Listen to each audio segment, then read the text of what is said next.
I always thought the end of the world would come with fire, explosions, war, maybe the sun dying out. But it wasn't fire. It was water, and it started with the sky. That morning felt strange. Still, no birds, no breeze, the kind of silence that makes your skin itch, like the world is holding its breath. I was outside with our dog, Bax, when I noticed the clouds spinning. Slowly, unnaturally, like someone was stirring the sky with a giant spoon. Then came the sound. Not thunder, not wind. Something sharper, like the earth itself cracked down the middle. And just like that, the sky split open. A line of blinding white tore across the horizon like a seam ripping loose, and from it came something impossible. A wall of water. At first, it looked distant, like fog, but it grew and grew until I saw what it really was. A wave, towering, massive, tall enough to swallow buildings.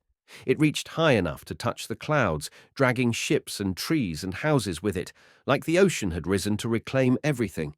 And it was coming fast. I ran. "Inside! Now!" I yelled. Bax was already sprinting to the house. I followed, heart pounding. My wife was upstairs. My parents were in the kitchen. My younger brother was on the porch, completely oblivious, scrolling through his phone. "Move!" I screamed, grabbing him. He looked up, saw my face, and froze. The ground started shaking, a low, deep rumble, like thunder trapped underground.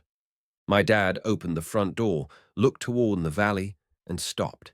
His eyes went wide. I turned and saw it. The wave had reached the hills. It filled the sky. There's a moment when fear stops being a feeling and becomes action. I pulled my brother inside. My wife was already running down the stairs. My mum screamed for the dog. Bax shot past us into the hallway. We headed for the basement, and then the wave hit. The impact was indescribable. It wasn't sound. It was force. The roar of an entire world collapsing. Walls cracked. The floor groaned. Water exploded through the seams, filling the space around us in seconds. We were waist-deep in cold, violent floodwater. "Up! We have to go up!" my dad shouted. There was an old maintenance hatch in the storage room, narrow, rusted, almost forgotten. I swam to it, kicked it open, and climbed, hauling myself through rotting wood until I broke into the ruined second floor. My lungs were on fire. The air was thin, wet, filled with dust. But it was air. I turned and reached down. One by one, I pulled them up. My mum, my brother, my wife, my dad, even Bax, soaked and shivering, but alive. When we emerged, our home was gone. Just pieces of it, floating in a world of water. The entire neighborhood vanished. No rooftops, no trees, no roads, just endless ocean, stretching in every direction. We lashed together bits of debris, doors, furniture, fragments of cabinets, into a makeshift raft. We drifted silently. My wife sat wrapped in a curtain. My brother stared into nothing. My parents held hands like the only solid thing left was each other. Bax laid beside me, too tired to shake off the cold. We saw bodies, not many, just enough. They floated face down, limbs limp, quiet, too quiet. We said nothing, because there was nothing to say. By nightfall, the clouds had cleared, and the stars. The stars were brighter than I'd ever seen them. No city lights, no smoke. Just a sky stripped bare, watching us with cold eyes. I slept, and I dreamed of the ocean speaking to me, not in words, in images, feelings, memories. It showed me cities drowned long before ours, creatures older than language. It whispered that this wasn't an accident, that the world above had broken itself and the sea had simply reclaimed it. Then it showed me myself, underwater, not drowning, breathing, eyes wide open, calm. I woke up underwater, not gasping, not flailing, just awake. The raft was gone, my family too.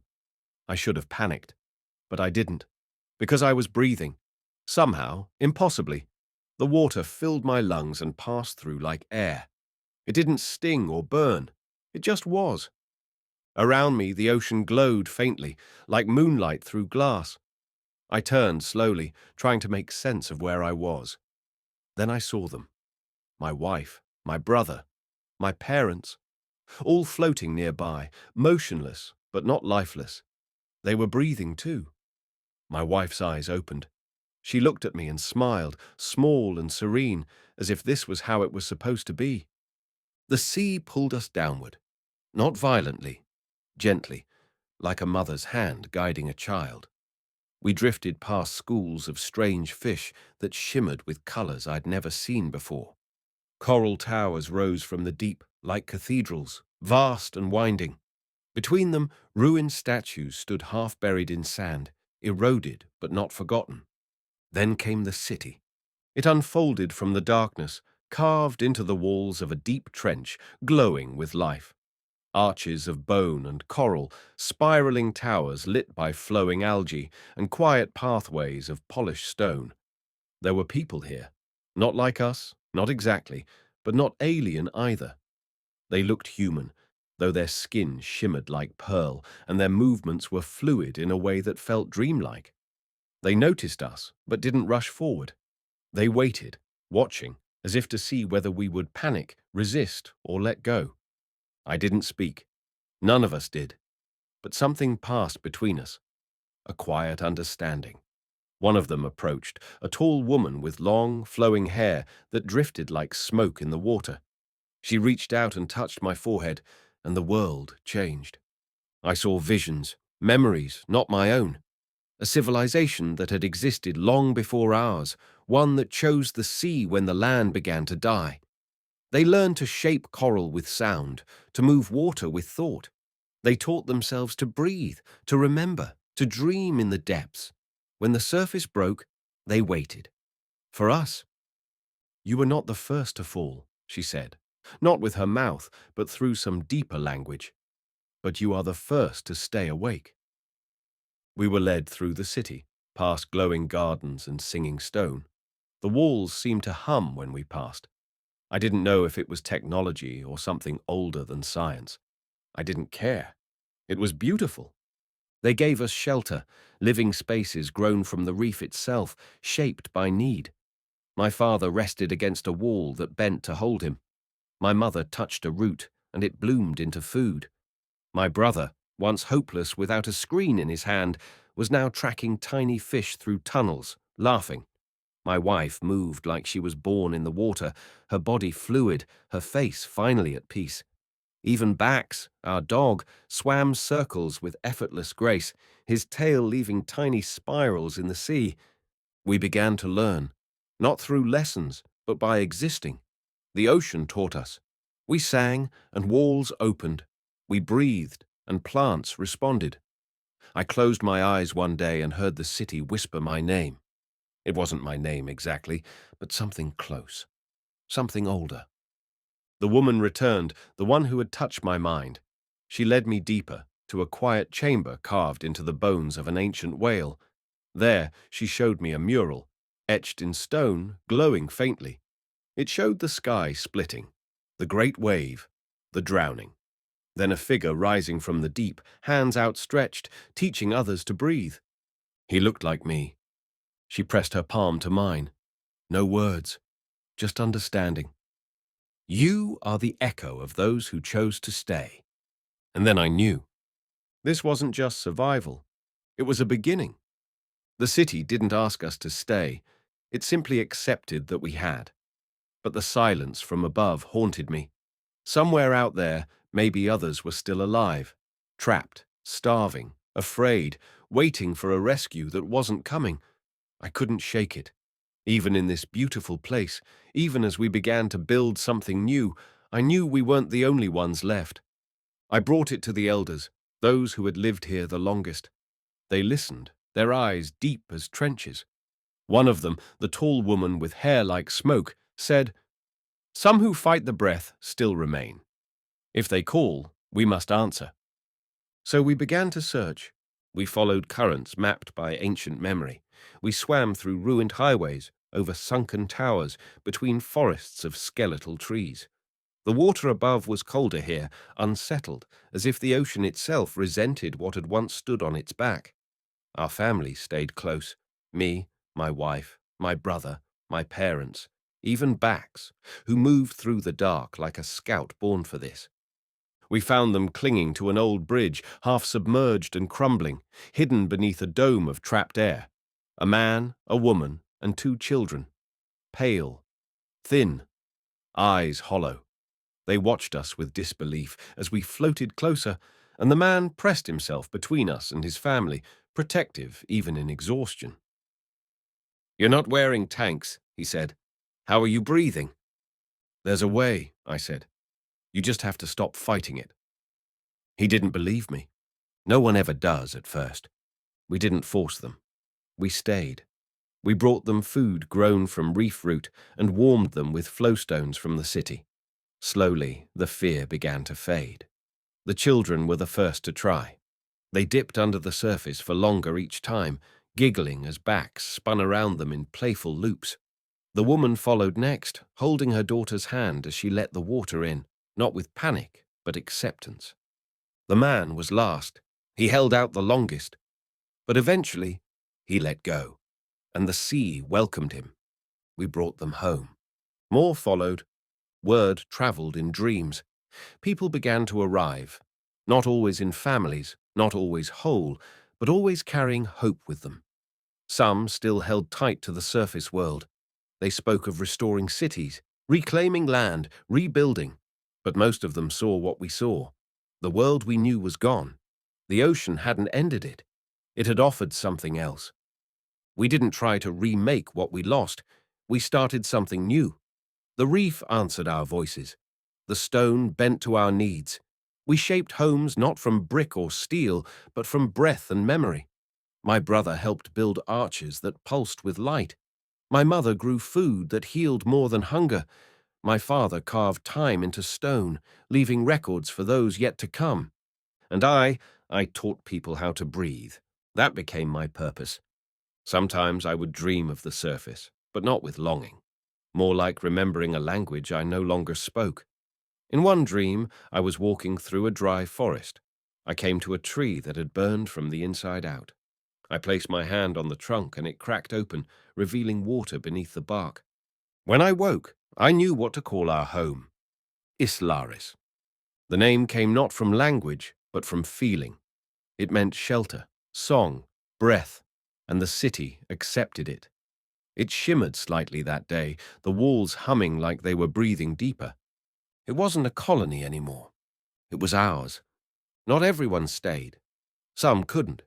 They missed the sun too much, or they couldn't let go of gravity. A few swam upward, hoping to find dry land. We didn't stop them.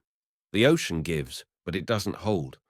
We sent messages for a time, sound pulses through thermal spirals, reaching any radios that might still float above.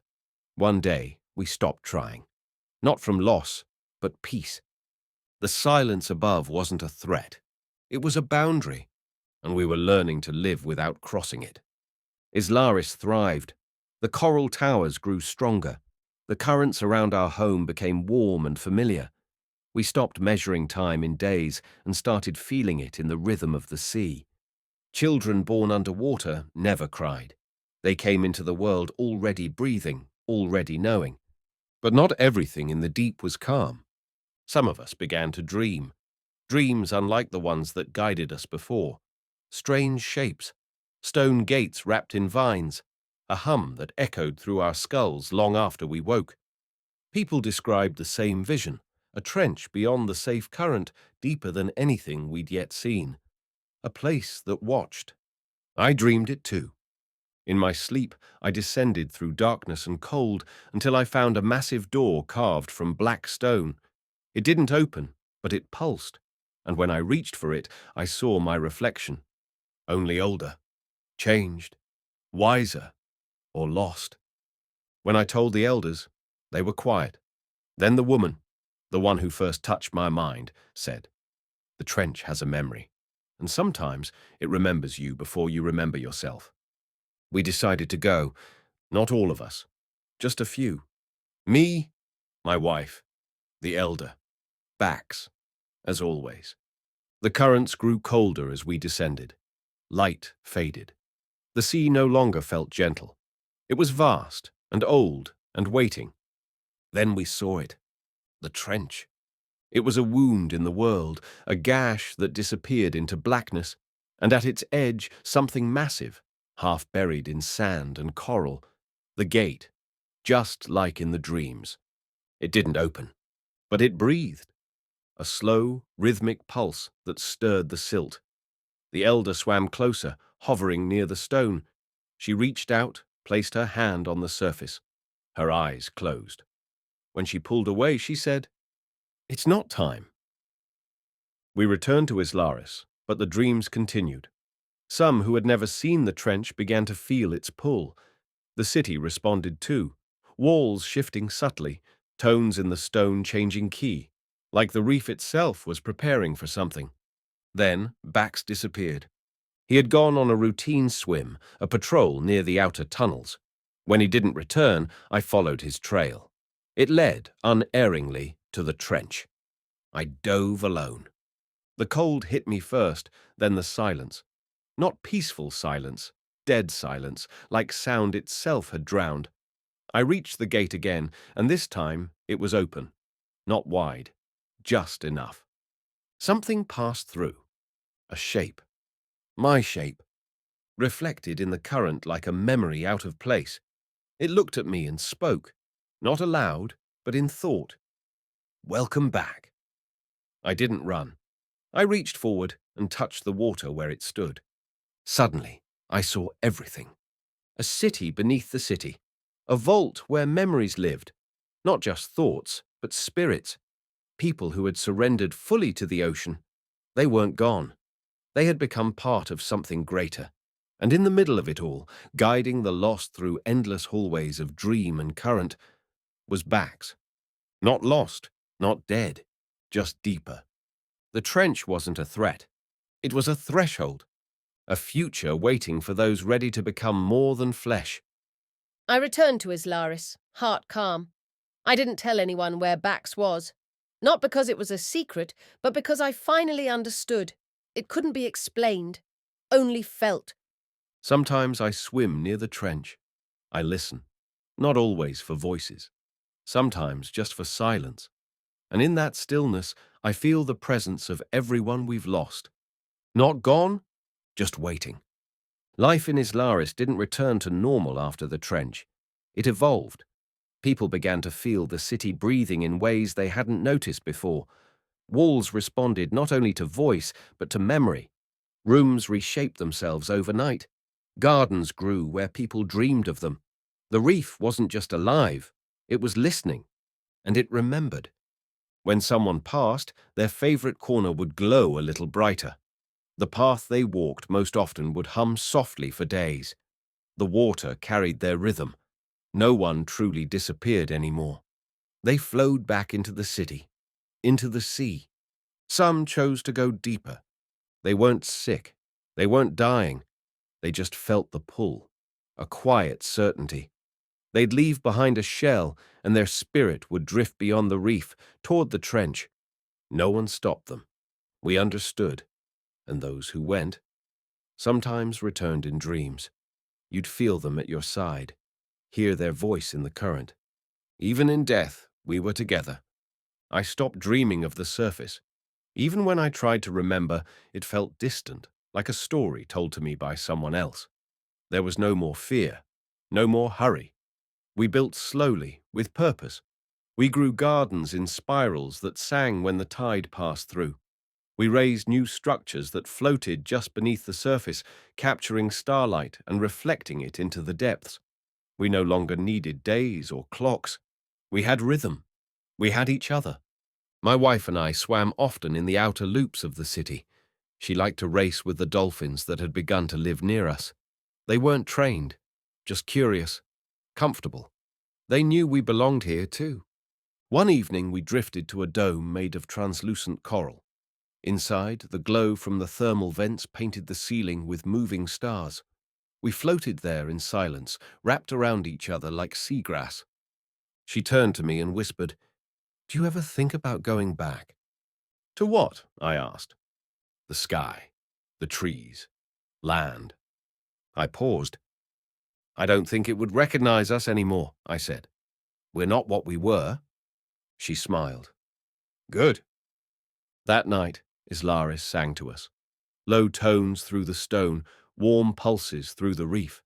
The city was alive with something ancient and joyful, and I realized it was celebrating. Not us, not what we'd done, but what we'd become. Not survivors, not refugees, but people of the deep. I often return to the place where we first arrived. The coral there still bears the shapes of our footprints, long since worn soft by the current. Bax's paw prints are there too. I sit, I breathe, and I listen. Sometimes I hear him, and sometimes I hear others. Their voices aren't voices anymore. They're music, flow, memory. Islaris doesn't forget. Neither do I. And when my time comes, when the trench calls my name, not just my voice, I'll go without fear. I'll slip through the gate and become a current in the vast breath of the sea. Until then, I live. And I breathe, because this is not the end of the world. It's the beginning of another.